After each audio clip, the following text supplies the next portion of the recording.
Hey everybody, Marcus here. The accusation of dogmatism is thrown around in many online communities as a pejorative slur. And this can be observed within MGTOW to some extent, and more prominently within the atheist and skeptic communities. Now, we need to be very careful in how we use the words dogmatism and skepticism. It is often the case that in the English language, words tend to gain a life of their own, and the meaning that the masses seem to apply to words shifts over time. And what we find is that sometimes a word will mean something completely different in common usage than the word itself was originally meant to represent. Now, I see this as the case with the words dogmatism and skepticism. After observing the usage of these words for some time now, I've come to definitions that I believe accurately represent the meaning people attribute to the terms dogmatism and skepticism today, especially on the internet. Now, the definitions I am about to offer on how I see these words used should be taken as rough guides and are only put into place as a springboard for what will follow. In popular usage, it seems that a dogmatist is juxtaposed to a skeptic by the following quality. A dogmatist will accept a belief as true without the necessity of empirical evidence and hold that belief to be absolutely true and therefore not subject to any revision. A skeptic, on the other hand, will only accept beliefs as true if they can be grounded in empirical evidence. Now, in addition to this, a skeptic asserts that his beliefs are subject to revision if contradictory or further elucidating empirical evidence can be presented. Now, I see these definitions playing out within the atheist community as a matter of course, and from what I have gathered, it is the position of the atheist that the belief in God has no empirical grounding and as such is a dogmatic belief as it is not based on evidence. It is also the case that an atheist will accept the existence of God if indeed evidence can be produced. Now, this latter conclusion follows from the atheist's willingness to revise their position based on new evidence becoming available. The atheist within the atheist community will in this way consider himself a skeptic, as opposed to a dogmatist. The atheist would consider the theist a dogmatist for holding the belief in God, as the atheist does not see the burden of proof sufficiently met to his standards. Now, I hope that I have not misrepresented the position of the atheist in what I've said so far, and if I have, please correct me. However, this video is not concerned with the question of God. No, this video is concerned with the use of the philosophically technical words of dogmatism and skepticism. You see, the atheist, as well as the theist, as presented in the battle that rages in the atheist community, are both philosophically dogmatists. Not only are they both dogmatists, but they are dogmatists of the same kind, and they are dogmatists to the upper limit of the philosophical meaning of dogmatism. Neither the atheist nor the theist, as described so far, hold anything resembling a skeptical position. In fact, as far as philosophical skepticism and dogmatism are concerned, there's hardly a man alive who is not a dogmatist in one way or another. Genuine skeptics are virtually extinct, and if you watch this video to the end, you will most likely agree with me, and you will most likely conclude that you yourself are dogmatic. But don't worry though, this is not a bad thing, as we will find out. For now though, let us put aside the definitions of dogmatism and skepticism as they appear to be used in the skeptic community. Instead, let us look towards what these words mean in epistemology. Dogmatism and skepticism are two positions held within the epistemological realm of philosophical discourse. Now, these terms refer to dispositions as to the possibility of knowledge and are not centered on a particular object of knowledge. Now, these dispositions deal with two things: ontological claims and epistemological claims. So, let's explore. Firstly, we have ontological claims, which cover things like facts, state of affairs, and general truths. And there are three possible positions to hold towards ontology. 1. Positive ontological dogmatism. Now, this position asserts that some statements of type T are true. 2.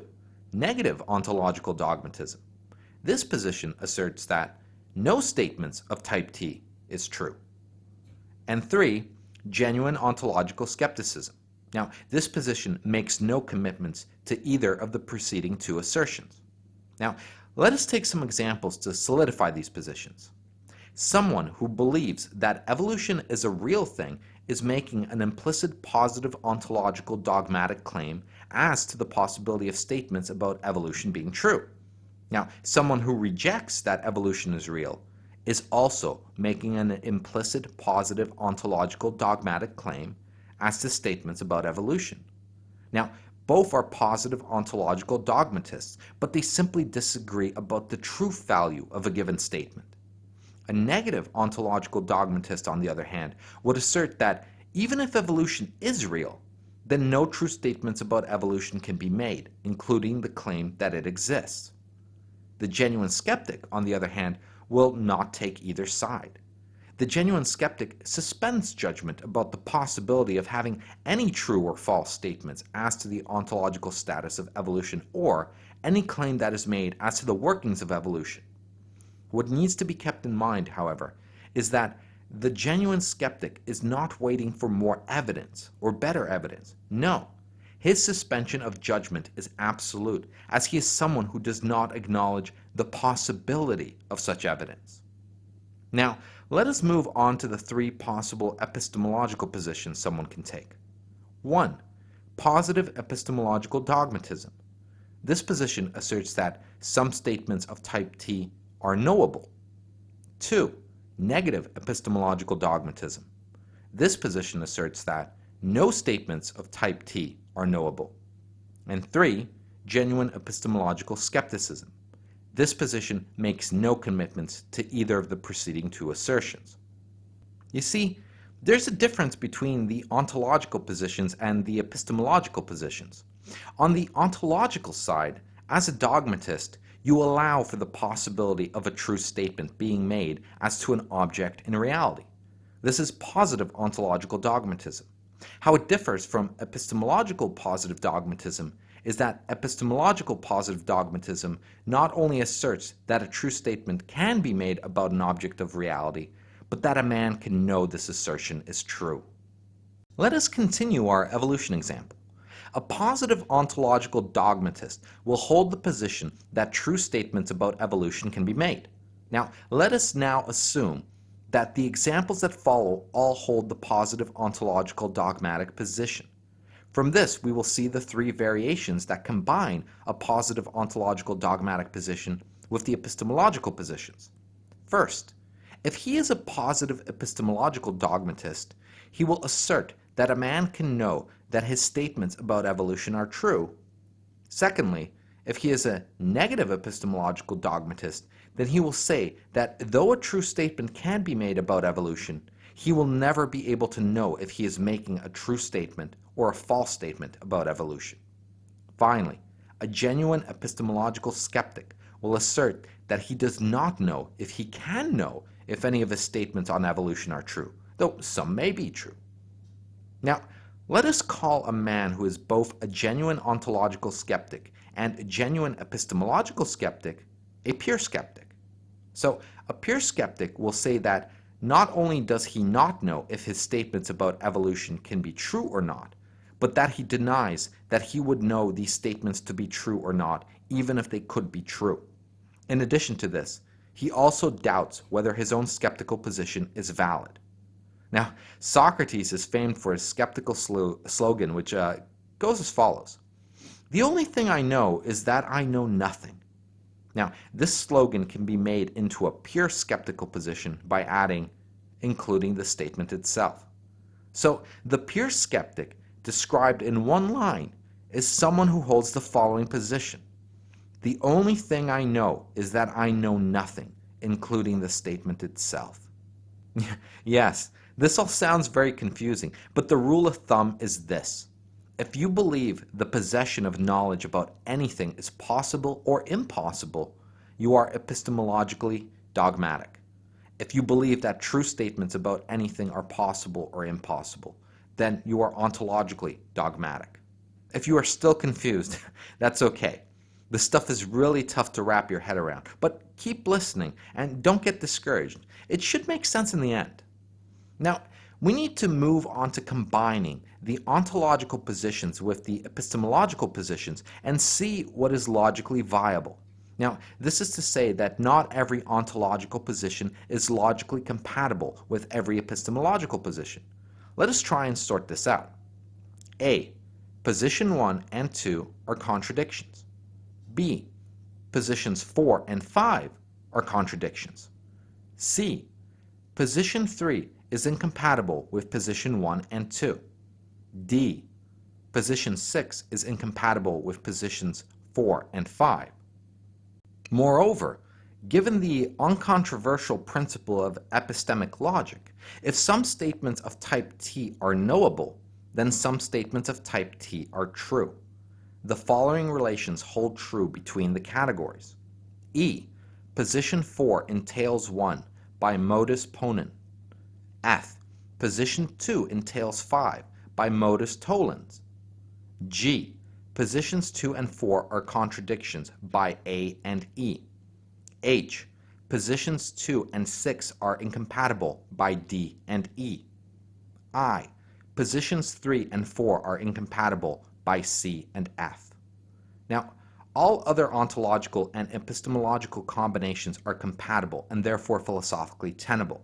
Now, this was a whirlwind of logic, and for those who want to check my work, please do so. But if you have found my reasoning sound, you get the following diagram that describes the combinations of these positions. Now, what is important to note is that the positions that have been found to be logically untenable are X'd out, and no one can logically justify these positions. The ones that do remain philosophically tenable show the relevant thinkers that have held these positions. What I want to draw your attention to is the box in the lower left-hand corner. Now, this is the combination of positive ontological dogmatism with positive epistemological dogmatism. Now, who do we have here? Aristotle. Now, this is important because Aristotle is the philosophical grounding of both Christianity and science. You see, both science and Christian theology are grounded in dogmatism. Of all the dogmatic positions which are philosophically tenable, positive ontological dogmatism coupled with positive epistemological dogmatism is one of the strongest dogmatic positions one can hold, as there's not a shred of skepticism in it. Now, let us look at the notion of scientism. When you look at the wiki page of scientism, you get the following. Scientism is belief in the universal applicability of the scientific method and approach, and the view that empirical science constitutes the most authoritative worldview or the most valuable part of human learning, to the exclusion of other viewpoints. It has been defined as the view that the characteristic inductive methods of the natural sciences are the only sources of genuine factual knowledge, and, in particular, that they alone can yield true knowledge about man and society. Now, the above description is the pure manifestation of positive ontological and positive epistemological dogmatism. There is no doubt sprinkled into anything from that Wikipedia article. You see, when people assert that no evidence exists as to the existence of God, they implicitly assert that knowledge that something is evidence is possible. This makes them positive epistemological dogmatists. They then necessarily become positive ontological dogmatists because we have previously demonstrated that only positive ontological dogmatism is logically tenable with positive epistemological dogmatism. You see, it makes no difference what methods you deem valid in justifying your claims to knowledge. It only matters that you are asserting its possibility or impossibility to be considered a dogmatist. But now you must be asking yourself, what would a skeptic look like? Well, this question is easy to answer. The pure skeptic sits on the fence for all things. He is the contrarian who takes the opposite view, for fun. The pure skeptic's disposition is to free himself of dogmatic claims in order to unclutter his mind from delusion and as such reach ataraxia. Now, the pure skeptic will never make a positive or negative claim about the possibility of true statements or their knowability. When encountering a dogmatic point of view, the pure skeptic will apply any of the 5 modes of Agrippa to free himself and hopefully elucidate the listener as to their dogmatic position. Now, the 5 modes of Agrippa are argumentative tactics that are meant to remove any form of certainty from the position of the interlocutor. So, the first mode is dispute. The pure skeptic listens to the argument posed by the dogmatists and then seeks out the strongest argument in support of that position. In addition to this, he will seek out the strongest arguments in opposition to the dogmatist's position. The pure skeptic will never take a side because he sees them both as inherently wrong, regardless of their justification. Now, F. Scott Fitzgerald claimed, "The test of a first-rate intelligence is the ability to hold two opposed ideas in the mind at the same time and still have the ability to function." Now, this is essentially what is involved in Agrippa's mode of dispute. From this vantage point, the skeptic will systematically apply the other 4 modes in order to destroy arguments from both sides, in order to clear every one of their dogmatic positions. The second mode of Agrippa is the infinite regress. With this mode of argumentation, the skeptic will tackle each argument and try and see if it results in an infinite regress. Now, this is basically the game that children play when, they keep asking the question, why? It is possible that a chain of justification can be shown to go on forever, and as such results in a logical fallacy, as the infinite regress is logically fallacious. And demonstrating that a chain of justification results in an infinite regress, that usually collapses the argument. The third mode of Agrippa is the unproven hypothesis. This is a more likely outcome than the infinite regress. And with the unproven hypothesis, the skeptic will continue to ask why until the dogmatist ends up with a belief that was assumed but itself cannot be proven. Now, in science, you have a venerable skeptical linchpin, the problem of induction. Now, the problem of induction is a hypothesis that asserts without justification that the future will reflect the past. Now, according to Hume, this problem is itself not possible to logically resolve, as a deductive argument cannot be made over what is contingent, and an inductive argument cannot be made as it would be begging the question. Now, this puts the skeptic in the strongest possible position as far as science is concerned. Now, the fourth mode of Agrippa is relativity of judgment. The fourth skeptical mode applies to a specific kind of position or belief, where the reality or true nature of things is invoked. People seize on these kinds of positions all the time. Sometimes they're frank about it, saying, well, this is how people really are. Other times they employ euphemisms like, when it comes down to it, or, well, at the end of the day. It amounts to the same thing, the appeal to a privileged insight into the nature of things. In the face of these kinds of arguments, the skeptic refers to the relativity of judgment. Now, this involves pointing out that views on reality are perspectives that often say more about the perceiver than the perceived. Now, consider the reality of the physical environment about you. Chances are it's full of things like walls, floors, chairs, tables, and so on. Are these things real? Well, we tend to accept that they are. But this reflects a culturally and linguistically determined perspective on these objects. From the perspective of a bat, they are solid shapes registered through the reverberations of sound waves. From a scientific perspective, they are energy condensed to a slow vibration. Now, which is the true perspective on reality? Well, the skeptic does not deny that a true reality may indeed exist, but on account of the relativity of judgment, they claim the most reasonable position is to suspend judgment on what this is. There is always more than one way to look at an issue. Now, by pointing out how different perspectives reflect different ways of experiencing the world, skeptics are able to deflate claims to ultimate knowledge and affirm the plurality of being.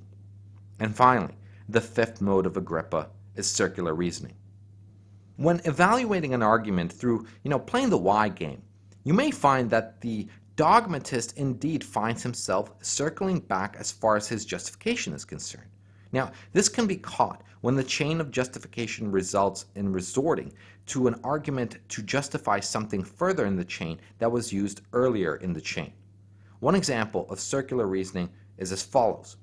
The Bible is the word of God because God tells us so in the Bible. You see, the philosophical skeptic is a very different creature from those people that reside within the skeptic or atheist community. Now, this is why I earlier presented the pure skeptic as all but extinct. An overwhelming majority of people are dogmatic. But dogmatism should not be used as a pejorative term in its own right. Dogmatism is good. In fact, skepticism is the boogeyman of philosophy. Skepticism is what most philosophers attempt to prove wrong. Now, Descartes, the father of modern philosophy, is an excellent example of someone who tried to refute the skeptical position. Cogito ergo sum, I think therefore I am. This is a direct attack on skeptical thought. Whether Descartes successfully defeats skepticism is debatable, but the point is that the way the internet uses the words dogmatism and skepticism is grossly detached from how these terms operate in philosophy. So, the next time you feel inclined to lodge an accusation of dogmatism, think to yourself, am I trying to replace the view of my opponent with mine, or am I trying to collapse my opponent's view? If you are trying to replace the view of your opponent, you're being dogmatic. Thanks for listening. Go team.